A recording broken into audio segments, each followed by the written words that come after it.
To Friday night's video and our second master series. If I'm not mistaken, I do believe this might be the 26th video in our second master series and the 8th video on oscilloscopes.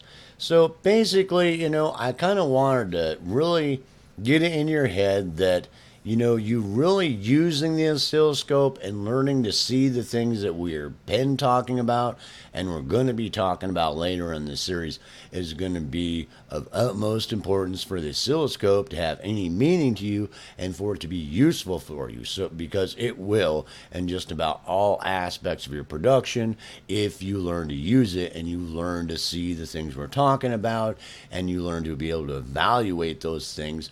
The better you get at evaluating them from experience and using it, the better of an engineer you'll get, and you'll have a really cool tool that can really help take your production to the next level.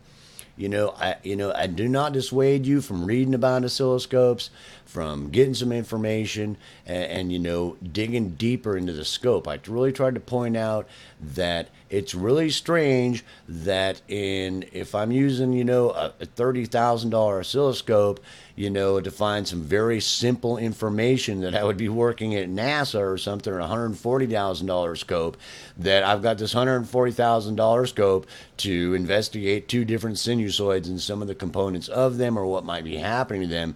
And then in a music production where you've got bazillions of sinusoids interacting in bazillions of different ways of how you would have this really simple oscilloscope that has none of that information for the most part to help you analyze what's going on, because you would just get lost in the mountain of information that you are trying to decipher.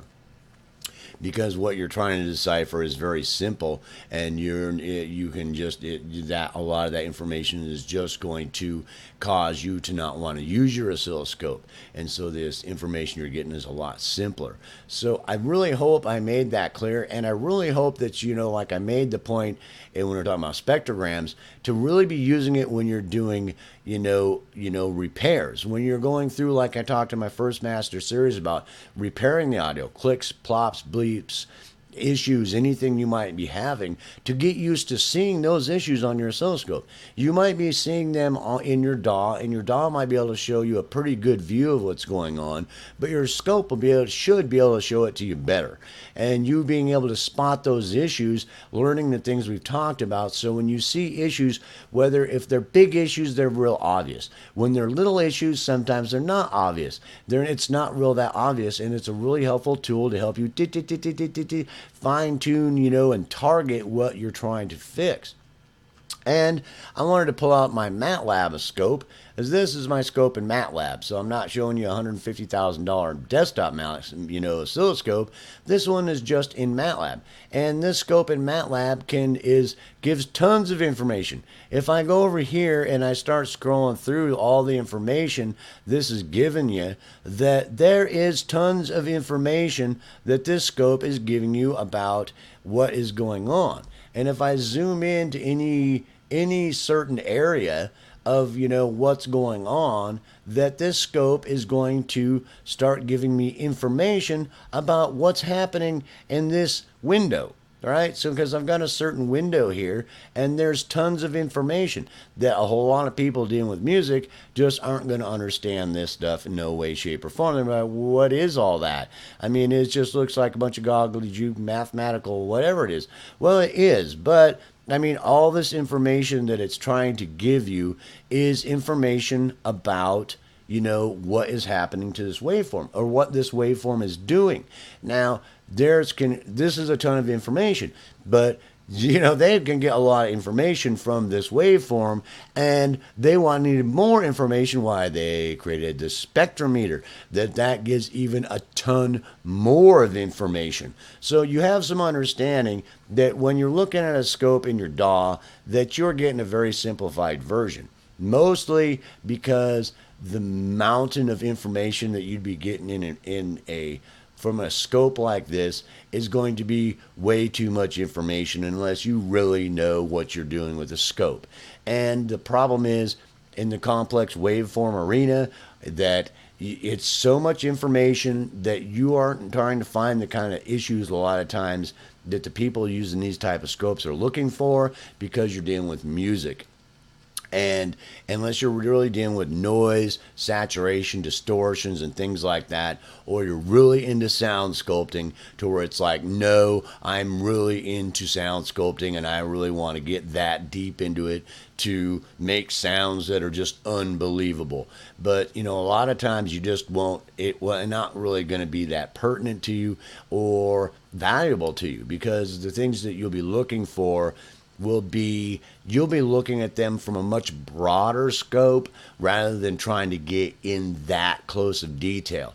You might be looking at roughness or angles, things like that that are relating to footprints you're used to, and seeing cycle developments and understanding what certain processors do to things, or when you do affect audio in a certain way, how it looks on the oscilloscope, so you can get used to seeing certain information rather than so much being able to get in there and go, well, it's because of the slope and the transitional overshoot of the is causing this distortion sound.